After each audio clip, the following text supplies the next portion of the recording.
Phone tapping కేసులో విచారణకు హాజరైన హరీష్ రావును గత 3 గంటలుగా సిట్ అధికారులు విచారిస్తున్నారు. సజ్జనార్ నేతృత్వంలో సిట్ విచారణ కొనసాగుతోంది. తెలంగాణ భవన్లో బీఆర్ఎస్ నేతలతో భేటీ అనంతరం హరీష్ రావు నేరుగా విచారణకు హాజరయ్యారు. అయితే హరీష్ రావుతో పాటు ఆయన అడ్వకేట్ ను అనుమతించకపోవడంపై బీఆర్ఎస్ నేతలు అభ్యంతరం వ్యక్తం చేస్తున్నారు.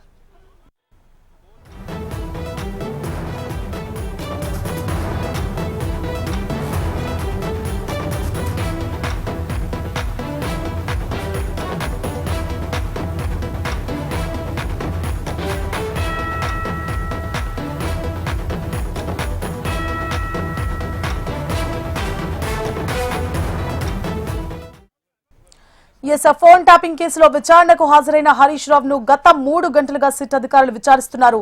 సజ్జనార్ నేతృత్వంలో సిట్ విచారణ కొనసాగుతోంది. తెలంగాణ భవన్లో బీఆర్ఎస్ నేతలతో భేటీ అనంతరం హరీష్ రావు నేరుగా విచారణకు హాజరయ్యారు.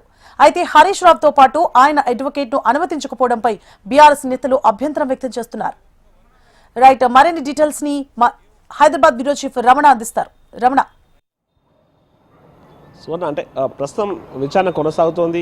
3 గంటలు అవుతుంది దాదాపు. అంతగా హరీష్ రావుకు సంబంధించి తన న్యాయవాదులను మాత్రం అలో చేయలేదు కాబట్టి దానికి సంబంధించి కొంత అంటే న్యాయవాద సమక్షంలో ఇలాంటి విచారణలు చేయాల్సి ఉంటుందనే విషయాన్ని హరీష్ రావు పోలీసులతో చెప్పే ప్రయత్నం చేశారు. కానీ పోలీసులు మాత్రం దానికి నిరాకరించారు. 2 సంవత్సరాలు దాదాపు అవుతుంది కేసు. పొలిటికల్గా కూడా చాలా ఎఫెక్టెడ్ కేసుగా ఉంది కాబట్టి ఈ కేసుపై మొత్తం అందరికి సంబంధించిన ఫోకస్ కూడా ఉంది. చాలా కీలక దశలో ప్రస్తుతం కేసున్న ఈ పరిస్థితుల్లో హరీష్ రావు లాంటి నాయకుడిని ప్రస్తుతం విచారణ చేయడం అనేది ఇటు రాజకీయం కూడా సంచలనంగా మారింది. అంటే మొత్తం అప్పటి ప్రభుత్వం, ఆ ప్రభుత్వ ఆధ్వర్యంలో చాలామంది ఫోన్లు వీళ్ళు ట్యాప్ చేశారు. అందులో జడ్జెస్ కావచ్చు, కొంతమంది ప్రైవేట్ వ్యక్తులకు సంబంధించి, పొలిటికల్ లీడర్స్, ప్రతిపక్షానికి సంబంధించిన నాయకులకు సంబంధించిన ఫోన్లు, ఇట్లా అనేక ఫోన్లు ట్యాప్ చేశారంటూ కూడా అప్పటి నుంచి విచారణ చేస్తూ వచ్చారు. కానీ ఎవరైతే అప్పుడు ఐఏఎస్బీ చీఫ్ ఉన్నారో, మొత్తం దీనిలో కీలక వ్యక్తిగా ఉన్నటువంటి, కీలక నిందితులుగా ఉన్నటువంటి ప్రభాకర్ రావు అప్పుడు ఆయన విదేశాల్లో ఉండిపోవడంతో ఈ కేసు దర్యాప్తు కొంత ఆటంకంగా మారింది. తర్వాత లాస్ట్ జూన్లో ఆయన అంటే కోర్టు ద్వారా నోటీసులు పంపించడంతో ఆయన మొత్తంగా సిటీకి చేరుకోవడం, సిటీలో ఆయన్ని విచారిస్తున్న పరిస్థితి చూసాం. అంటే వరుసగా ఎంతోమందిని గతంలో చాలామంది అరెస్ట్ చేశారు, విచారణలు చేశారు. ఆ సందర్భంగా కొంత వివరాలు ఏదైతే సిట్ రాబట్టి ఉందో వాటికి సంబంధించి వాటిని బేస్గా చేసుకుని మొత్తంగా దర్యాప్తు కొనసాగిస్తున్నారు. మనం చూసాం సిట్కి సంబంధించి కూడా మళ్ళీ సజ్జనార్ నేతృత్వంలో కొత్త సిట్ని ఏర్పాటు చేయడం, ఇవన్నీ కూడా కీలకంగా చాలా వేగంగా ఈ పరిణామాలను కూడా మారుతూ వచ్చాయి. అయితే ఈరోజు హరీష్ మాట్లాడిన మాట కూడా మనం చూసాం. అంటే పొలిటికల్గా ఎదుర్కోలేకే ఇలాంటి కేసులతో మమ్మల్ని భయపెట్టించే ప్రయత్నం చేస్తున్నట్టు కూడా ఆయన కామెంట్ చేయడం, ఆ తర్వాత అటెన్షన్ డైవర్షన్ రాజకీయాలకు ప్రస్తుత కాంగ్రెస్ ప్రభుత్వం పాల్పడుతుంది అని కూడా ఆయన కొన్ని కామెంట్ చేశారు. ఏదేమైనా అంటే పొలిటికల్ ఎఫెక్టెడ్ కేసు కాబట్టి ఇటు అధికారులు కూడా దీన్ని కొంత చాలా ఛాలెంజింగ్గానే తీసుకున్నారు. కొంచెం సున్నితంగా కేసును ముందుకు తీసుకునే ప్రయత్నం అయితే ప్రస్తుతం చేస్తున్నారు. ప్రస్తుతం దర్యాప్తు అంటే విచారణ కొనసాగుతుంది. మరి గతంలో కొంతమంది ఎవరైతే కీలక నిందితులుగా ఉన్నారో, అనుమానితులుగా ఉన్నారో వారికి సంబంధించి వారు ఇచ్చిన ఆధారాలను బేస్గా చేసుకుని ఈరోజు ఈ విచారణ కొనసాగుతుంది. ప్రభాకర్ రావు అయితే చాలా వరకు తన ఉన్నతాధికారుల ఆదేశాల మేరకే తాను అప్పుడు చేశాను, తన డ్యూటీ పై అధికారులు ఇచ్చినటువంటి వాటిని చేయడం తప్ప తను సొంతంగా చేసింది ఏమీ లేదని కూడా చెప్పడం జరిగింది.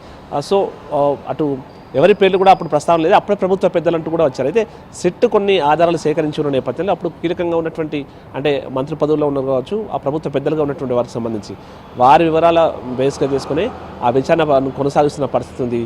చాలా రోజులుగా మనం వార్తలు చూస్తూ ఉన్నాం. ఇక అప్పటి ప్రభుత్వ పెద్దలుగా వివరించిన వారికి, అప్పుడు కీలకంగా వివరించిన వారికి నోటీసులు తప్పవంటూ కూడా వార్తలు వినిపించాయి.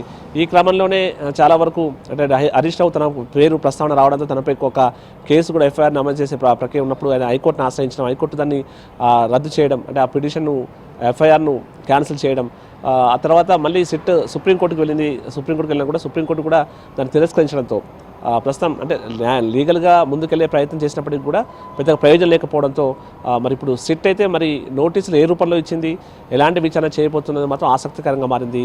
సిట్ దగ్గర కొన్ని ఆధారాలు ఉన్నాయి. కొంతమంది వ్యక్తులు అప్పుడు విచారణ సందర్భంగా చెప్పారు.